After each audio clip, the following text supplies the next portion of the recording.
जय भीम। आप सभी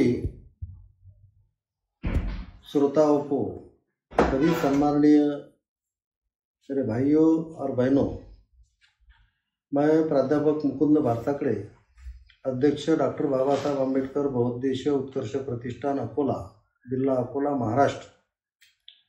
मैं आपको ये ऐतिहासिक प्रतिष्ठान क्यों निर्माण करने की आवश्यकता पड़ी है, इसका कौन सा कार्य रहेगा और फिलहाल में कहाँ तक ये कार्य आया है, इस संबंध में समाज उपयोगी महत्वपूर्ण जानकारी देने के लिए मैं बहुत ही आतुर हूँ।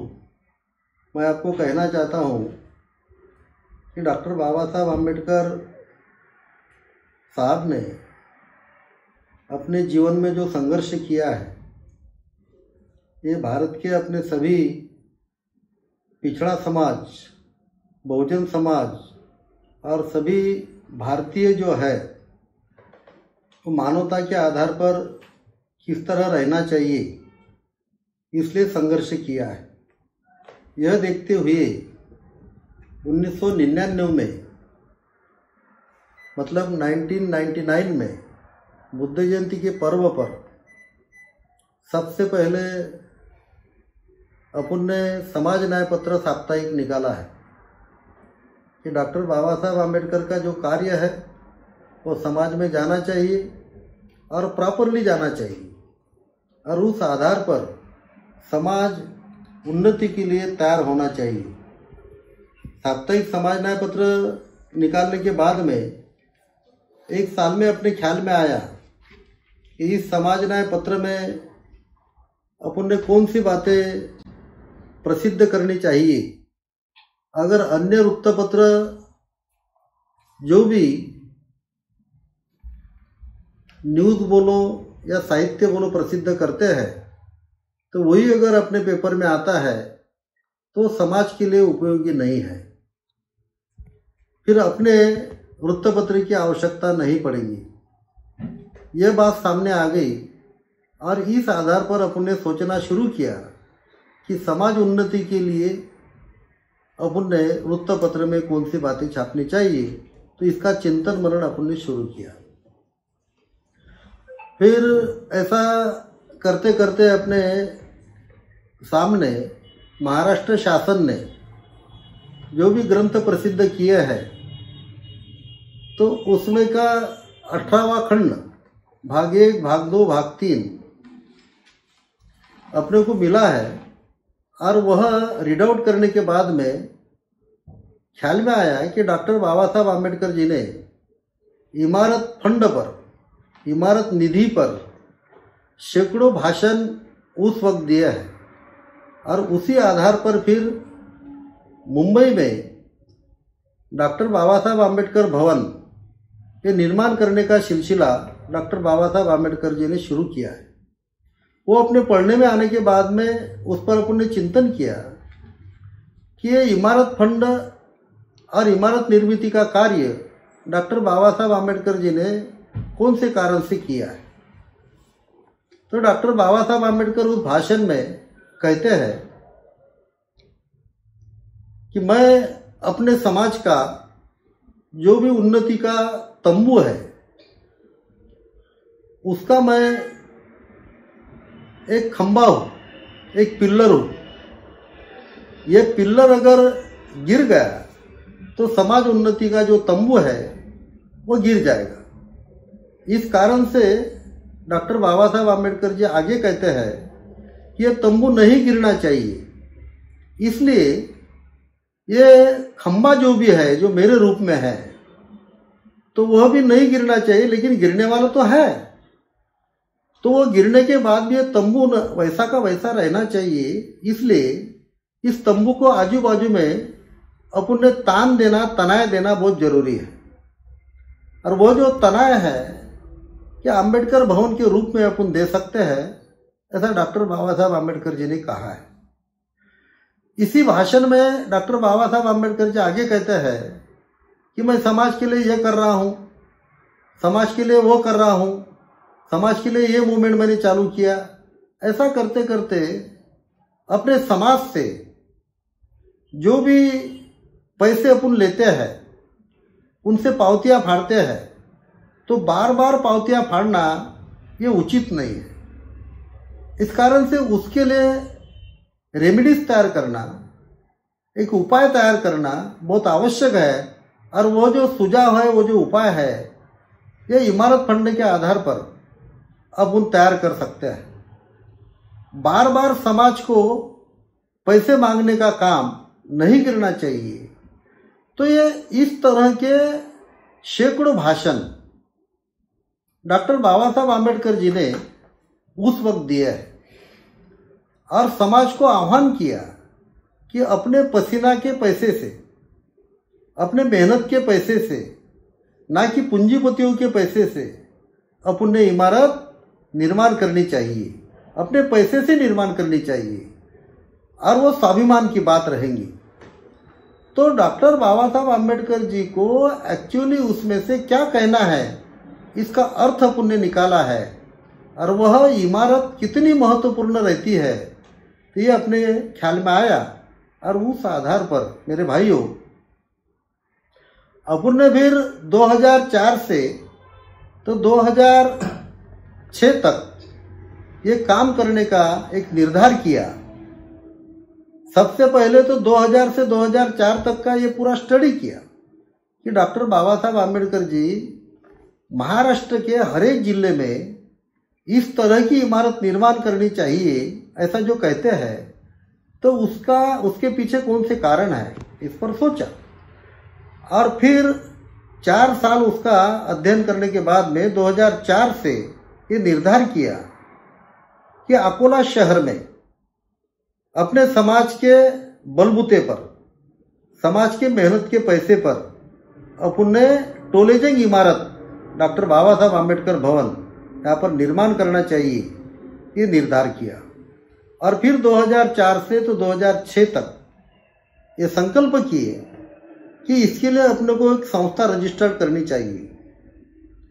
और फिर ये भी तय किया कि यह संस्था जो रजिस्टर्ड करेंगे, तो रजिस्टर्ड करने के पहले अपने पास में ये इमारत के लिए जो भी जगह लगती है, वह जगह खरीदी करने के लिए जो पैसे लगते हैं, वह पैसे अपने पास में पहले इकट्ठा होना चाहिए। उसके पीछे का कारण यह है मेरे भाइयों कि अपन ने पूरे महाराष्ट्र के अपने संस्थाओं का स्टडी किया। अपने ख्याल में ये बात आई कि महाराष्ट्र के हर एक जिले में डॉक्टर बाबा साहब आम्बेडकर को मानने वाले जो समाज है, उन समाजों की ज़्यादा से ज़्यादा संस्थाएं रजिस्टर्ड है। हर एक जिले में सबसे ज़्यादा संस्थाएं बौद्ध समाज की रजिस्टर्ड है और हर एक जिले में सबसे ज़्यादा बंद कौन सी संस्था है, तो ये बौद्ध समाज की संस्थाएं बंद है। इसलिए रजिस्टर्ड करने से कोई मतलब नहीं है। तो रजिस्टर्ड करने के बाद में वह संस्था पनपनी चाहिए, उसकी उन्नति होनी चाहिए। और इसलिए फिर अपन ने संकल्प किया कि इमारत बांधने के लिए जितनी जगह की आवश्यकता है, वह जगह खरीदी करने के लिए अपने पास में प्रथमतः पैसा इकट्ठा होना जरूरी है।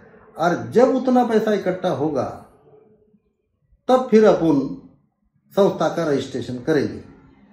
फिर 2004 से तो 2006 तक सम्माननीय अशोक इंगड़े सर, सम्माननीय रमेश तायडे साहब, ये ऐसे हम 3 लोग घर के बाहर पड़े हैं और 3 लोगों ने ज़्यादा से ज़्यादा अपने मेंबर कैसे जुटेंगे, इसके लिए प्रयास किए। तो अक्टूबर 2006 तक नियर अबाउट 18 लाख रुपए अपने संस्था के अनरजिस्टर्ड अकाउंट में, अनरजिस्टर्ड संस्था के जॉइंट अकाउंट में पैसे इकट्ठा हो गए। ये इसलिए मैं आपको बताना चाहता हूँ कि आज लोग बोलते हैं कि भाई ये कैसा क्या काम किया है, तो ये आपके ख्याल में आना चाहिए। इस कारण से ये छोटी छोटी बात भले ही आपको दिखती होंगी, लेकिन उसके पीछे बहुत महत्व है। तो 18 लाख रुपए अनरजिस्टर्ड संस्था के जॉइंट अकाउंट में जमा होने के बाद में फिर अपन ने 27 अक्टूबर 2006 को डॉक्टर बाबा साहब आम्बेडकर बहुउद्देशीय उत्कर्ष प्रतिष्ठान अकोला यह संस्था रजिस्टर्ड की है। रजिस्ट्रेशन करने के दिन को यह संस्था के पास में 18 लाख रुपए थे और फिर अपन ने जगह खरीदी करने का सिलसिला शुरू किया। फिर 2 जनवरी और 3 जनवरी 2007 को 18,000 चौरस फुट जगह संस्था के नाम से अपन ने खरीदी की है। अब यह खरीदी करने के बाद में फिर इमारत निर्माण करने का काम शुरू किया। वो इमारत भी जो है तो बुद्ध जयंती 2013 को काम शुरू किया। ये आपको इमारत जो दिखेंगी और दिख रही है तो बुद्ध जयंती 2013 से काम शुरू किया और नियर अबाउट 2019-20 को ये जो इमारत का काम है ये पूरा हो गया। इस इमारत का नाम अपन ने दिया है डॉक्टर बाबा साहब आम्बेडकर प्रबोधन भवन। अब सबसे महत्वपूर्ण बात आपको बताना चाहता हूं कि सिर्फ इमारत निर्मित से क्या होगा, ये प्रश्न अपने दिमाग में आना चाहिए। तो इसके पीछे की जो संकल्पना है वो आपको संक्षिप्त में बताना चाहता हूं। डॉक्टर बाबा साहब आम्बेडकर अपने समाज से जाने के बाद में, मतलब उनका महापरिनिर्वाण दिन होने के बाद में, अपने समाज में जो भी कुछ मूवमेंट लोगों ने शुरू किए हैं तो वह आंदोलन 3 प्रकार के अपने को दिखेंगे। उसका अपन ने स्टडी किया, जैसा कि अल्पकालीन आंदोलन, मध्यमकालीन आंदोलन और दीर्घकालीन आंदोलन। वे 3 प्रकार के आंदोलन समाज उन्नति के लिए आवश्यक होते हैं। इसमें से अभी तक अपने ख्याल में आएगा कि डॉक्टर बाबा साहब आम्बेडकर जी को जी जान से मानने वाला जो समाज है महाराष्ट्र का, वो है बौद्ध समाज। और वो बौद्ध समाज अभी तक सिर्फ ऐसा दिखेगा कि अल्पकालीन आंदोलन ही उन्होंने शुरू किए हैं। वो जरूरी भी था। अब अल्पकालीन आंदोलन मतलब कौन सा आंदोलन? जैसा कि 14 अप्रैल आ गई, जयंती का कार्यक्रम शुरू करो, बुद्ध जयंती का कार्यक्रम ले लो, धम्मचक्र प्रवर्तन दिन का कार्यक्रम ले लो, एखादा परिसंवाद व्याख्यानमाला का कार्यक्रम ले लो, शुरुआत में कला पथक वगैरह जो भी है वो कार्यक्रम ले लो। तो जो कार्यक्रम के लिए 10-15 दिन खर्चा होते हैं, तो ऐसे अल्पकालीन कार्यक्रम लेने का सिलसिला अभी तक बौद्ध समाज में शुरू है। उसके बाद में आता है मध्यमकालीन आंदोलन। मध्यमकालीन आंदोलन माने कि 1 महीना 2 महीना जो आंदोलन का लगते हैं, तो ऐसे आंदोलन भी समाज ने शुरू किए थे।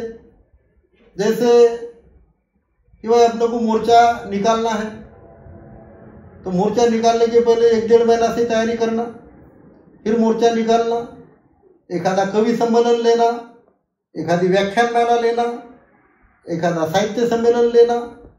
तो इसके लिए 1-2 महीने का कार्यक्रम लगता है। तो ऐसे मध्यमकालीन कार्यक्रम भी अभी तक चले आए हैं। लेकिन भाइयों,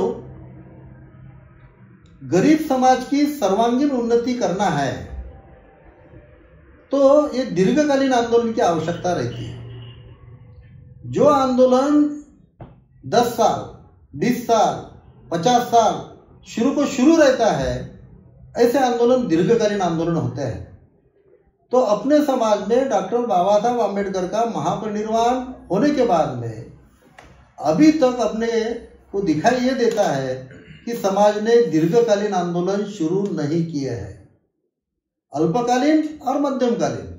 और उसमें क्या किए हैं कि डॉक्टर बाबा साहब आम्बेडकर जी का जो गुणगान है वही सिर्फ गुणगान बताने का काम हो गया है।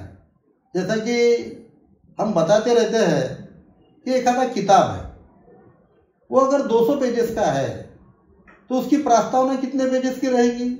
ज़्यादा से ज़्यादा 1 page, 2 page, 3 page. 200 page, 300 page का किताब 2-4 पेजेस प्रस्तावना रहेगी। लेकिन ऐसा कभी किताब आपने देखा क्या कि समझो किताब 200 पेजेस का है और 1000 पेज की प्रस्तावना है? तो आप बोलेंगे कि ऐसा हो ही नहीं सकता। लेकिन हम आपको बताते हैं, आपको शायद पटेगा यह मुद्दा, कि डॉक्टर बाबा साहब आम्बेडकर जी के नाम का जो अल्पकालीन और मध्यमकालीन आंदोलन करने वाले लोग हैं, तो वो ऐसा किताब उन्होंने अभी तक समाज के सामने लाया कि उसकी प्रस्तावना जो है वो हजारों पेज की रही है। जैसा कि डॉक्टर बाबा साहब आम्बेडकर जी 1956 में जाने के बाद में अभी तक डॉक्टर बाबा साहब आम्बेडकर जी ने ये किया, बाबा साहब आम्बेडकर जी ने वो किया, अपने समाज के लिए ये किया वो किया, ऐसे बताने का काम अभी तक 60-70 साल तक हुआ है।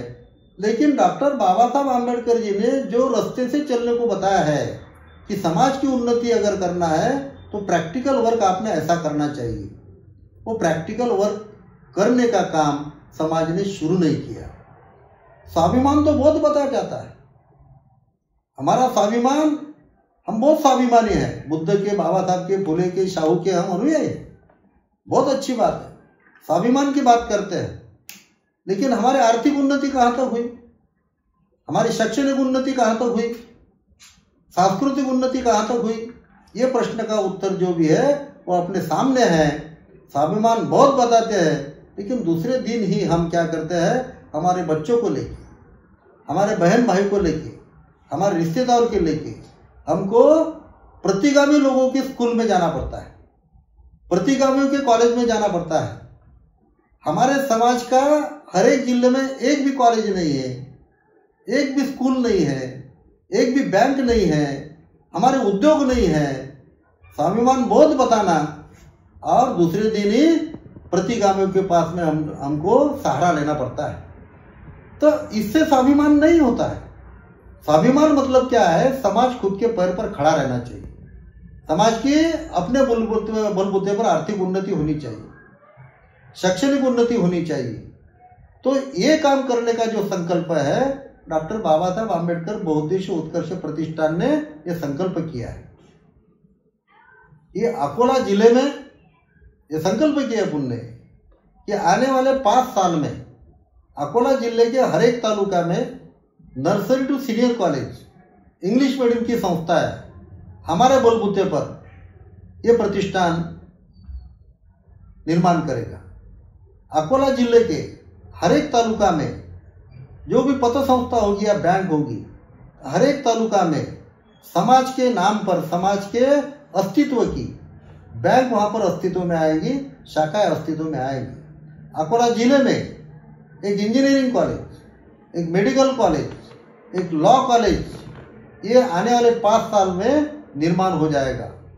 उसके बाद में ये भी संकल्प किया कि अकोला जिले में 200 एकड़ एग्रीकल्चर लैंड खरीदी की जाएगी और डॉक्टर बाबा साहब आम्बेडकर कोऑपरेटिव फार्मिंग वहाँ पर अस्तित्व में लाया जाएगा कि जिनके पास में नौकरी नहीं है, जिनके पास में उद्योग नहीं है, जिनके पास में खेती नहीं है, ऐसे पॉवर्टी लाइन के नीचे के परिवार जो भी है, तो 200 एकड़ में 1000 परिवार को कृषि विद्यापीठ जैसा वहाँ पर पगारी नौकरी उनको मिलेगी, हमारे बैंकों में नौकरी मिलेगी, हमारे कॉलेजेस में नौकरी मिलेगी और हमारे बच्चे जो भी है वह बुद्ध फुले शाहू आम्बेडकरी सोच के जो भी एजुकेशनल इंस्टीट्यूशन हम निर्माण करेंगे तो वहाँ पर उनकी पढ़ाई होनी चाहिए, मानवता का ज्ञान उनको वहाँ पर होना चाहिए, स्वतंत्र, समता, बंधुता और न्याय वहाँ पर पढ़ाया जाएगा।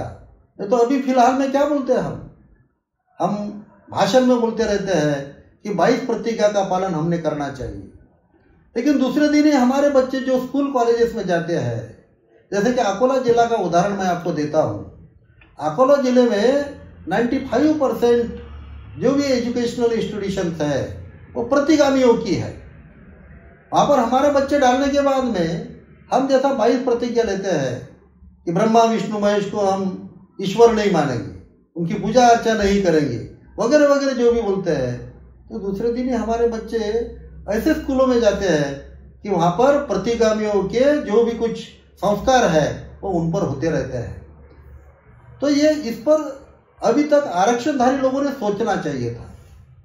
1950 से जो हमको आरक्षण डॉक्टर बाबा साहब आम्बेडकर जी ने दिया है, जो लोगों ने आरक्षण लिया, हमारे जैसे लोगों ने आरक्षण ले लिया है, तो हमने ये सोचना चाहिए था गए 60-70 साल में कि डॉक्टर बाबा साहब आम्बेडकर जी ने हमको ये कहा था कि अपने कमाई का 20वां हिस्सा समाज के सर्वांगीण उन्नति को लिए देना चाहिए। तो हमने खुद को यह प्रश्न पूछना चाहिए कि हमने दिए क्या? हमको जो भी मिला है वो तो बाबा साहब का है।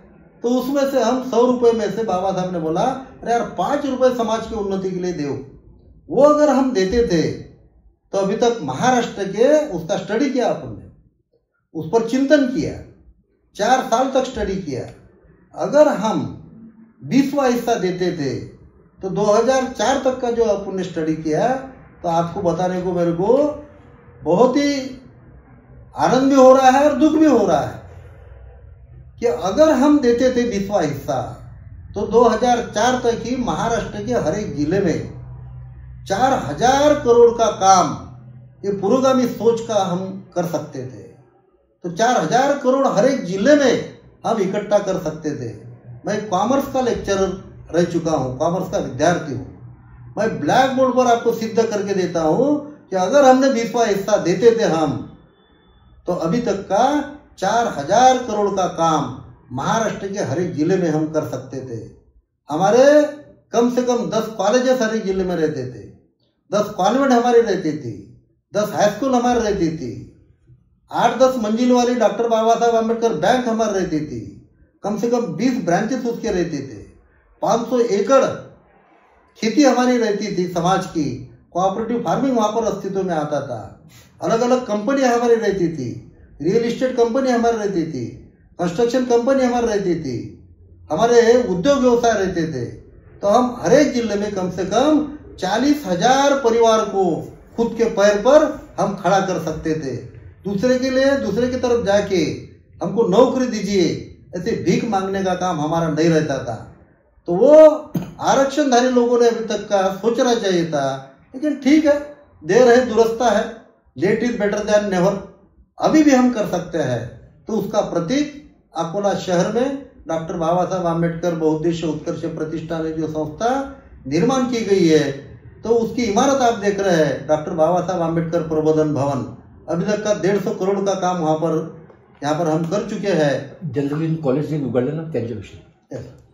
तो ये जो बात है कि अभी तक का जो भी ये संस्था ने काम किया है, तो आपके सामने बताने को मेरे को बहुत ही आनंद हो रहा है कि अभी हमने doctor Baba Saheb Ambedkar college of journalism and social work ये निर्माण किया है, नर्सिंग कॉलेज निर्माण किया है, ये समाज का रेडियो सेंटर है, सुबेदार Ramji Ambedkar credit cooperative society निर्माण की है। और आने वाले 5 साल में आपको मैं गारंटी के साथ में, दावे के साथ में बताता हूँ, आने वाले 5 साल के अंदर अकोला जिले में डॉक्टर बाबा साहब आम्बेडकर कोऑपरेटिव बैंक खड़ी रहेंगी, उसकी ब्रांचेस खड़ी रहेंगी, 200 एकड़ एग्रीकल्चर लैंड आपको दिखेंगी।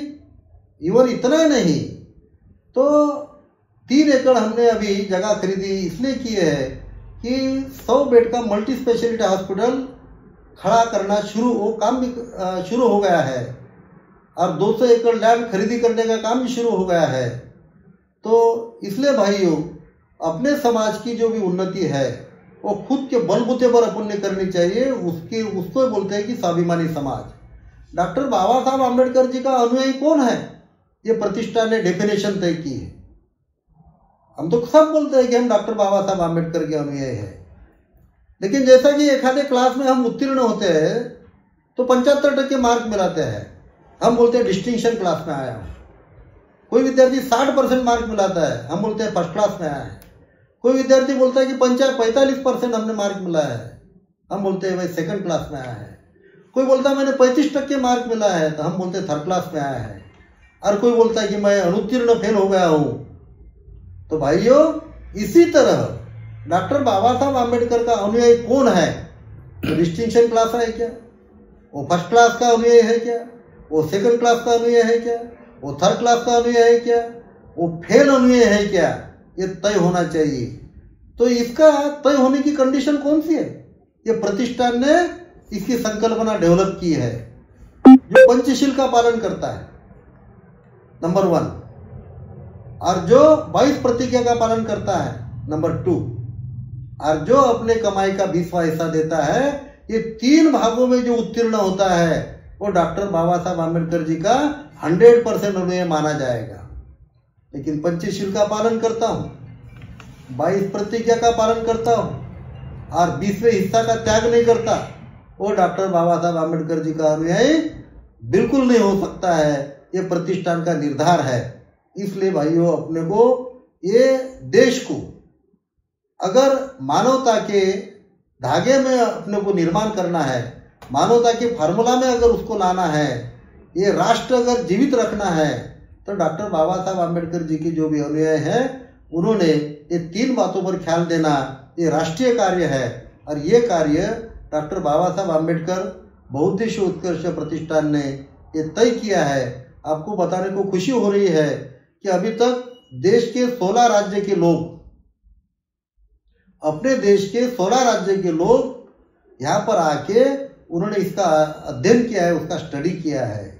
और अलग अलग राज्यों में ऐसा प्रतिष्ठान समाज के पसीना के पैसे पर निर्माण करने का उन्होंने सोच लिया है।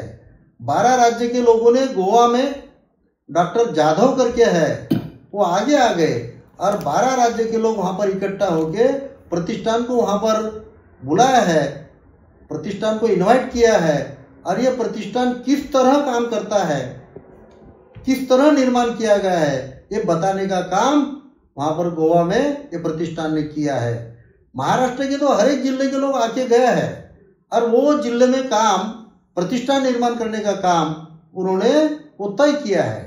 इसलिए मैं आपको एक आग्रह करता हूँ, एक रिक्वेस्ट करता हूँ कि डॉक्टर बाबा साहब आम्बेडकर जी के जो भी अनुयायी होंगे तो उन्होंने त्याग करना बहुत जरूरी है। अकोला शहर में आके ये डॉक्टर बाबा साहब आम्बेडकर बहुउद्देशीय उत्कर्ष प्रतिष्ठान किस तरह निर्माण हुआ है, वो इमारत किस तरह है, वो 4 मंजिल इमारत जो भी है वो किस तरह निर्माण की गई है, उसमें क्या क्या काम चलता है, ये देखने के लिए आप सादर निमंत्रित है आप सब लोग। उसी प्रकार ये इमारत के पीछे रमाई प्रबोधन भवन, मातोश्री रमाबाई आम्बेडकर प्रबोधन भवन, 4 मंजिल की इमारत अभी निर्माण होने जा रही है। नियर अबाउट 75% काम उसका हो चुका है। उसमें क्या रहेगा मालूम है क्या आपको? उसमें महाराष्ट्र के पॉवर्टी लाइन के नीचे के जो भी ग्रेजुएट हुए हुए विद्यार्थी हैं उनका पहले यहाँ पर इंटरव्यू होगा, उनकी परीक्षा होगी कि वह अध्ययन करने के लिए पात्र है क्या। ऐसे विद्यार्थियों की पहले परीक्षा ली जाएगी और 200 विद्यार्थी महाराष्ट्र के पॉवर्टी लाइन के नीचे के, जिनके घर में अभी तक नौकरी नहीं है, जिनके घर में उद्योग नहीं है, जिनके पास में एग्रीकल्चर नहीं है, तो इस तरह के जो भी पॉवर्टी लाइन के नीचे के परिवार है, तो वो परिवार से 200 विद्यार्थियों का सिलेक्शन किया जाएगा और वो 200 विद्यार्थियों को वहां पर विनामूल्य भोजन रहेगा, विनामूल्य वहां पर निवास व्यवस्था रहेगी और विनामूल्य वहां पर एमपीएससी यूपीएससी बैंकिंग के कोचिंग क्लासेस रहेंगे। इतना ही नहीं भाइयों, तो उनको यह बताया जाएगा कि आप कलेक्टर बनो, एसपी बनो, आईआरएस बनो, बैंक मैनेजर बनो, बहुत आनंद की बात है, लेकिन नहीं बने तो चिंता करने का काम नहीं, आप लोगों को नौकरी ये प्रतिष्ठान ही देगा। तो इस तरह जो भी है स्वाभिमान की बात कार्य से जुड़नी चाहिए और कार्य भी स्वाभिमानी होना चाहिए। ये काम प्रतिष्ठान ने निर्धार किया है। आपको मैं नम्रता के साथ में निमंत्रित करता हूँ कि आप आइए, प्रतिष्ठान देखिए, प्रतिष्ठान समझ लीजिए और अपने समाज का, एक गरीब समाज का आर्थिक उन्नति का काम, शैक्षणिक उन्नति का काम, सांस्कृतिक उन्नति का काम अपने बलबूते पर कीजिए, क्योंकि अपूर्ण त्यागी लोगों के अनुयायी है। बुद्ध ने क्या स्वार्थ किया, फुले ने क्या स्वार्थ किया है, सावित्रीबाई फुले ने कौन सा स्वार्थ किया है, डॉक्टर बाबा साहब आम्बेडकर जी ने कौन सा स्वार्थ किया है, गांधी महाराज ने कौन सा स्वार्थ किया है। इसलिए समाज कार्य करने वाले लोग जो भी है वो स्वार्थी नहीं होते हैं, ये बताने का काम ये प्रतिष्ठान का है। तो आप जरूर आइए, आपका स्वागत है। इतना कह के मैं मेरा निवेदन यहाँ पर समाप्त करता हूँ। जय भीम, नमो बुद्धाय।